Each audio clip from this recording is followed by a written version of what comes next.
السلام علیکم فرینڈس۔ کہتے ہیں کسی جگہ ایک شخص رہتا تھا جس کے 3 بیٹے تھے۔ اس شخص نے اپنے ان تینوں بیٹوں کے نام عبداللہ رکھے تھے۔ دن گزرتے رہے حتیٰ کہ اسے مرض الموت نے آن لیا۔ اس نے اپنے تینوں بیٹوں کو بلا کر وصیت کی کہ عبداللہ کو وراثت ملے گی، عبداللہ کو وراثت نہیں ملے گی اور عبداللہ کو وراثت ملے گی۔ اس کے ساتھ ہی اس کی روح قبض ہو گئی۔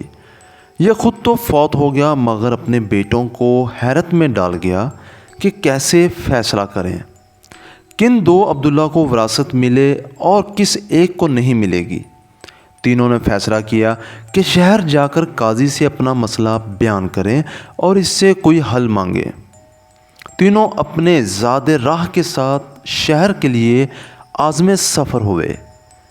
راستے میں انہوں نے ایک ایسے شخص کو دیکھا جو اپنی کسی گمشدہ چیز کو تلاش کرتا پھر رہا تھا۔ ان بھائیوں کے پوچھنے پر اس نے بتایا کہ اس کی اونٹنی گم ہو گئی ہے جسے وہ تلاش کرتا پھر رہا ہے۔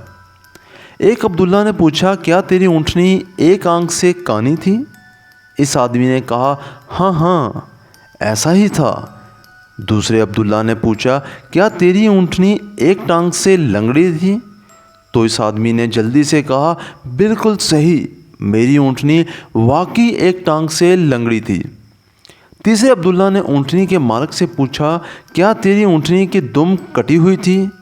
تو اس نے خوشی سے کہا، بالکل ٹھیک، میری اونٹنی کی دم بھی کٹی ہوئی تھی، بس اب جلدی سے بتا دو میری اونٹنی کہاں ہے۔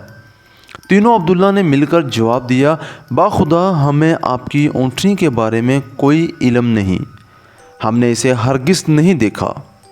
اونٹنی کا مالک ان کی یہ بات سن کر غصے سے پاگل ہو گیا۔ اس نے فیصلہ کیا کہ ان تینوں کو کھینچ کر قاضی کے پاس لے جائے گا۔ اسے پورا یقین تھا کہ اس کی اونٹنی کو یہ تینوں ذبح کر کے کھا چکے ہیں اور اب اپنے جرم کو چھپانے کے لیے جھوٹ بول رہے ہیں۔ اونٹنی والے نے جب تینوں کو اپنا ارادہ بتایا تو انہوں نے کہا، ہمیں کوئی اعتراض نہیں کیونکہ ہم خود بھی قاضی کے پاس ہی جا رہے ہیں۔ جب یہ چاروں قاضی کے پاس پہنچے تو اونٹنی والے نے قاضی سے اپنا قصہ بیان کیا۔ قاضی نے ان تینوں سے کہا، جس طرح تم تینوں نے اونٹنی کی نشانیاں بتائی ہیں اس کا ایک ہی نتیجہ نکلتا ہے کہ اونٹنی تم تینوں کے پاس ہے۔ بہتر ہے کہ تم اپنے جرم کا اعتراف کر لو۔ پہلے نے کہا، جناب اعلیٰ، ہم نے اونٹنی تو نہیں دیکھی تھی، ہاں البتہ اونٹنی کے آثار ضرور دیکھے تھے۔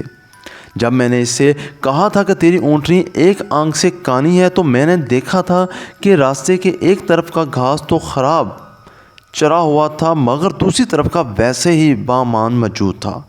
اس کا ایک ہی مطلب تھا کہ اس شخص کی اونٹنی ایک آنکھ سے کانی رہی ہوگی۔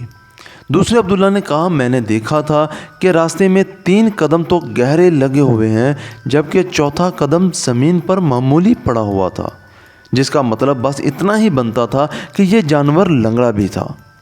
تیسرے عبداللہ نے کہا، اونٹ جب راہ چلتے ہوئے اپنا گوبر گراتے ہیں تو دم سے ادھر ادھر بکھیرتے ہیں، جبکہ ہم جس راہ سے آئے تھے وہاں پر گوبر ایک ہی لائن میں سیدھا گرا ہوا تھا، جس کا ایک مطلب تو ہو سکتا تھا کہ اونٹنی کی دم کٹی ہوئی ہے جو اپنا گوبر دائیں بائیں نہیں پھیلا پائی۔ قاضی نے بغیر کسی دیر کے اس آدمی کی طرف دیکھا اور کہا، تم جا سکتے ہو، تمہاری اونٹنی ان لوگوں کے پاس نہیں ہے اور نہ ہی انہوں نے اسے دیکھا ہے۔ اونٹنی والے شخص کے جانے کے ان تینوں بھائیوں نے قاضی سے اپنا قصہ بیان کیا، جسے سن کر قاضی بہت حیران ہوا۔ ان تینوں سے کہا، تم آج کی رات مہمان خانے میں ٹھہرو، میں کل تمہیں سوچ کر کوئی حل بتاؤں گا۔ یہ تینوں مہمان خانے میں جا کر ٹھہرے تو انہوں نے محسوس کیا کہ ان کی نگرانی کی جا رہی ہے۔ کچھ دیر کے بعد ان کے لیے کھانا لایا گیا جو گوشت کے پکے ہوئے سالن اور روٹیوں پر مشتمل تھا۔ پہلے نے کھانے کو دیکھتے ہی کہا، یہ سالن کتے کے گوشت کا بنا ہوا ہے۔ دوسرے نے کہا، روٹیاں جس عورت نے پکائی ہیں وہ حمل کے ساتھ اور پورے دنوں سے ہے۔ تیسرے نے کہا، یہ قاضی حرام کی اولاد ہے۔ بات قاضی تک پہنچ گئی۔ اس نے تینوں کو دوسرے دن اپنی عدالت میں طلب کر لیا اور تینوں سے مخاطب ہو کر کہا، تم میں سے کس نے کہا تھا یہ کتے کا گوشت پکا ہوا ہے؟ پہلا بولا، میں نے کہا تھا۔ قاضی نے باورچی کو بلا کر پوچھا تو اس نے اعتراف کیا کہ پکانے کے لیے کچھ نہیں تھا، تو اس کو شرارت سوجی اور اس نے کتا مار کر اس کا گوشت پکایا اور ان کو کھانے کے لیے بھجوا دیا۔ قاضی نے پہلے سے پوچھا تمہیں کیسے پتہ چلا یہ گوشت کتے کا ہے؟ تو اس نے بتایا گائے، بکری یا اونٹ کے گوشت کے نیچے چربی لگی ہوتی ہے، جبکہ یہ سارا چربی نما تھا جس کے نیچے کہیں کہیں گوشت لگا ہوا تھا۔ قاضی نے کہا تم وہ عبداللہ ہو جس کو اپنے باپ کے مال سے وراثت ملے گی۔ قاضی نے دوبارہ ان سے مخاطب ہو کر پوچھا کس نے کہا یہ روٹیاں ایسی عورت نے بنائی ہیں جو 9 ماہ کے حمل کے ساتھ اور اپنے پورے دنوں سے ہے؟ جواب میں دوسرے نے کہا میں ہوں جس نے یہ کہا تھا۔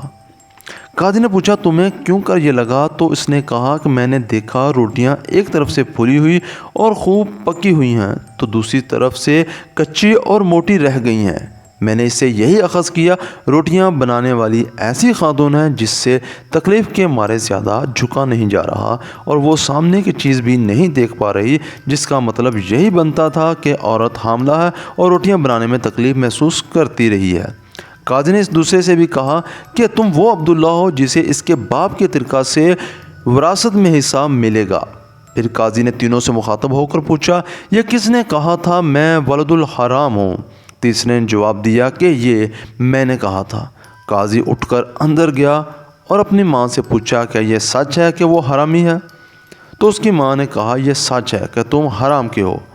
قاضی نے واپس آ کر اس تیسرے عبداللہ سے پوچھا تمہیں کیوں کر معلوم ہوا میں حرامی ہوں؟ تو اس نے جواب دیا اگر تم حلالی ہوتے تو مہمان خانے میں ہم پر نگران نہ مقرر کرتے، نہ ہی کتے کا گوشت پکوا کر ہمیں کھانے کے لیے بھجواتے اور نہ ہی کچی روٹیاں کسی مظلوم عورت سے بنوا کر ہمیں کھلواتے۔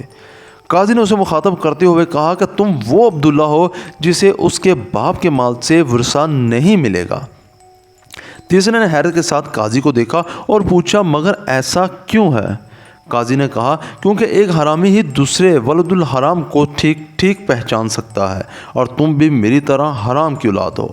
وراثت پانے والے دونوں عبداللہ اپنی ماں کی طرف لوٹے اور دریافت کیا کہ ہمارے تیسرے بھائی کا کیا ماجرا ہے؟ تو ان کی ماں نے کہا تمہارا باپ ایک بار صبح کی نماز پڑھنے مسجد گیا تو اسے دروازے پر رکھا ہوا پایا تھا، اسے گھر لایا، اس کا نام بھی تو دونوں جیسا عبداللہ رکھا اور اس کی پرورش کی۔